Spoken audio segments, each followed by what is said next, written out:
Hello students, मैं doctor Ramjidas Rathore आप सभी का मेरे यूट्यूब चैनल कॉमर्स एजुकेशन में स्वागत करता हूं।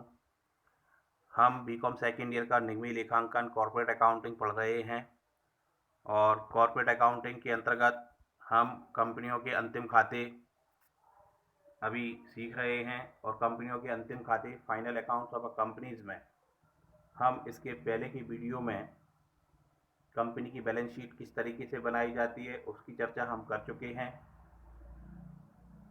आज हम जो बात करेंगे वह बात करेंगे form of statement of profit and loss account के बारे में। कंपनी का लाभ हानि विवरण पत्र किस तरीके से बनाया जाता है हम उसकी चर्चा करेंगे।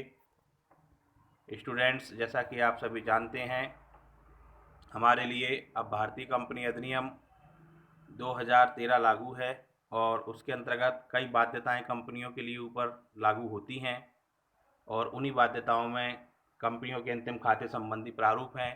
इन प्रारूप के अनुरूप ही आपको अपने अकाउंट्स को तैयार करना होता है। हम अब लाभानी विवरण पत्र के फॉर्मेट के साथ साथ उसके जनरल इंस्ट्रक्शंस पर भी चर्चा करते चले जाएंगे। तो जैसा कि आप अपनी स्क्रीन पर देख रहे हैं, आपके लिए लाभानी विवरण पत्र का फॉर्मेट स्क्रीन पर दिया गया है। पहले हम इसको समझते हैं इसमें क्या क्या लिखा गया है। तो जैसा कि आप स्क्रीन पर देख रहे हैं, सबसे पहला आपको लिखा है part second form of statement of profit and loss account. इसके बाद लिखा है name of the company. After that आप लिखेंगे statement of profit and loss, then bracket में आप लिखेंगे for the year ended, and last one आपको लिखना है रुपीज इन। इसके कॉलम्स की हम बात करें तो कॉलम्स में जैसा कि आप देख पा रहे हैं, सबसे पहला कॉलम हमारे पास पर्टिकुलर्स का है जिसमें हम सारी जानकारी लिख रहे हैं। देन नोट नंबर, जो वर्किंग नोट हम बनाएंगे उनके नंबर्स हमको लिखना है नोट नंबर सेकंड कॉलम में। थर्ड कॉलम हमारे पास है figures as at the end of the current reporting period, and last fourth column हमारे पास है figures as at the end of the previous reporting period. Amount के दो column आप देख रहे हैं, उसके पीछे कारण यह है कि हम दोनों की तुलना कर सकें कि पिछले साल से इस साल में हमारे व्यापार में क्या क्या चेंजेस आए हैं। बाकी आप जहां सिंगल लाइन देख रहे हैं वहाँ टोटल किया गया, डबल लाइन खींच के उसको बंद किया गया है। इसी टाइप की आपकी डबल लाइंस का कई जगह इन्होंने यूज किया है, वह भी हमारे लिए काफ़ी महत्वपूर्ण है क्योंकि कई जगह हमको column two column plus minus भी करना रहेगा। तो हम इसको अब थोड़ा जूम कर देखते हैं जिससे कि हमको समझने में सुविधा रहे कि इसमें पर्टिकुलर्स में कौन कौन सी बातों को लिखा गया है। तो जैसा कि आप सबसे पहले देख रहे हैं, पर्टिकुलर्स में जो आपको लिखा गया है वह है revenue from operation. Revenue from operation का एस्पेक्ट ये होता है कि आप जिस व्यापार को कर रहे हैं उस व्यापार से होने वाली आपके लिए कितनी प्राप्ति हो रही है, यह आपके व्यवसाय की प्रमुख आय है। सेकंड वन आपके लिए है अदर इनकम। तो रेवेन्यू जो आपको ऑपरेशन से प्राप्त हो रही है उसके अलावा अन्य आपकी आय भी हो सकती हैं, तो वो आप इनकम को आप अदर इनकम के अंतर्गत लिखेंगे। इस तरीके से हमने दो बिंदुओं पर अभी चर्चा की। एक था हमारा रेवेन्यू फ्रॉम ऑपरेशन और सेकंड था अदर इनकम। ये दो बिंदुओं पर हम चर्चा कर चुके हैं। तीसरा बिंदु हमारे पास है टोटल रेवेन्यू। दैट मीन्स जो column number one, point number one और पॉइंट नंबर टू का आप टोटल करेंगे तो हमारे पास आ जाएगा टोटल रेवेन्यू। इसके बाद अगला जो बिंदु है नंबर फोर, वह है हमारे लिए एक्सपेंसेस का पॉइंट। तो हम जितने खर्चे कर रहे हैं उन सबको पहले नंबर वाइज हम समझते हैं, उसके बाद हमको उसका टोटल करना है। एक्सपेंसेस में हमारे पास है सबसे पहले कॉस्ट ऑफ मटेरियल कंज्यूम। जो माल आपने कंज्यूम किया है उसकी लागत क्या है। इसके बाद purchase of stock in trade, आपने कोई माल खरीदा है व्यापार के लिए, उसकी लागत क्या है। देन इसके बाद है changes in inventories of finished goods, work in progress and stock in trade. तो जो परिवर्तन आपका आया है उसको आप यहाँ पर मेंशन करेंगे। इसके बाद आपके लिए लिखा है एम्प्लॉयज बेनिफिट एक्सपेंसेस, कर्मचारियों के लिए जो खर्चे आपकी कंपनी द्वारा किए जाते हैं वह आप लिखेंगे, salary, commission, etcetera. The next one है आपके पास फाइनेंस कॉस्ट। फाइनेंस कॉस्ट जो पैसा हम व्यापार चलाने के लिए लेते हैं उसके बदले में जो हम ब्याज वगैरह देते हैं वो हमारी फाइनेंस कॉस्ट होती है। इसके बाद है हमारा डेप्रीशिएशन और एमोर्टाइजेशन एक्सपेंसेस। व्यापार में प्रयुक्त संपत्तियों पर जो ह्रास वगैरह है उसको आप इसमें लिखेंगे, और इनके अलावा कोई खर्चा आपका बचा है तो उसको आपको अदर एक्सपेंसेस में लिखना है। इस तरह आप पॉइंट नंबर 4 के सभी एक्सपेंसेस का आप टोटल करें तो आपके पास आ जाएगा टोटल एक्सपेंसेस। यहाँ 4 पॉइंट हमने अभी समझे। टोटल एक्सपेंसेस हम पॉइंट नंबर 4 से फाइंड आउट कर चुके हैं। टोटल रेवेन्यू हम पॉइंट नंबर 3 से फाइंड आउट कर चुके हैं। अब हमको ज्ञात करना है पॉइंट नंबर 5 पर जो ज्ञात हुआ है profit before exceptional and extraordinary items and tax. और ये फाइंड आउट कैसे होगा? टोटल रेवेन्यू पॉइंट नंबर 3 के टोटल में से टोटल एक्सपेंसेस पॉइंट नंबर 4 का टोटल आप माइनस कर दीजिए, तो आपके पास आ जाएगा profit before exceptional and extraordinary items before and tax. Then इसके बाद एक्सेप्शनल आइटम्स आपके लिखे गए हैं।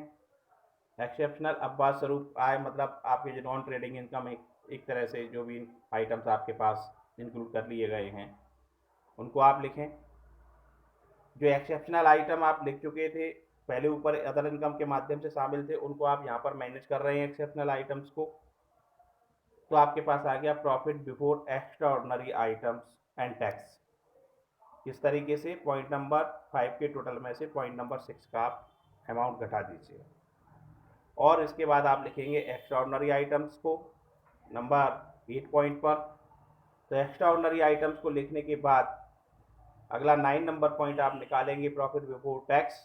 वो आपके पास कैसे आएगा कि 7 नंबर के टोटल में से एक्स्ट्राऑर्डिनरी आइटम्स के अमाउंट को आप माइनस कर दीजिए तो आपके पास आ जाएगा प्रॉफिट बिफोर टैक्स।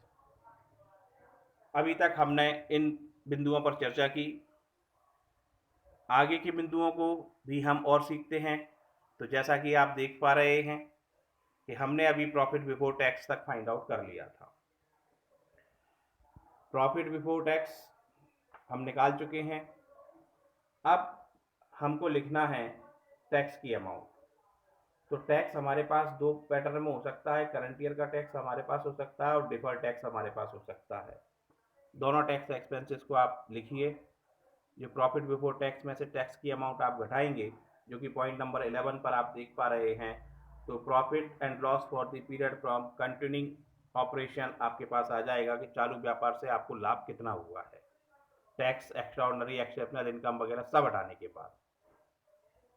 अब इसके बाद आपको कुछ काम और करना है जो कि पॉइंट नंबर 12 13 में आपको समझाया जा रहा है। तो पॉइंट नंबर 12 आपको बता रहा है कि profit and loss from discontinuing operation.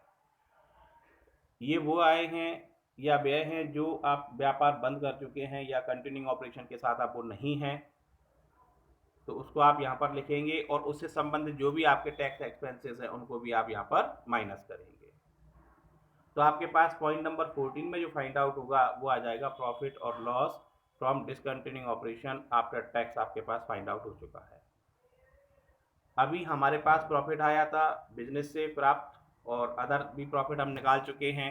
तो पॉइंट नंबर 11 और पॉइंट नंबर 14 का जो प्रॉफिट है उन दोनों का हम टोटल कर देंगे। तो ये हमारे पास आप देख रहे हैं पॉइंट नंबर 15 पर आ चुका है प्रॉफिट और लॉस फॉर दी पीरियड।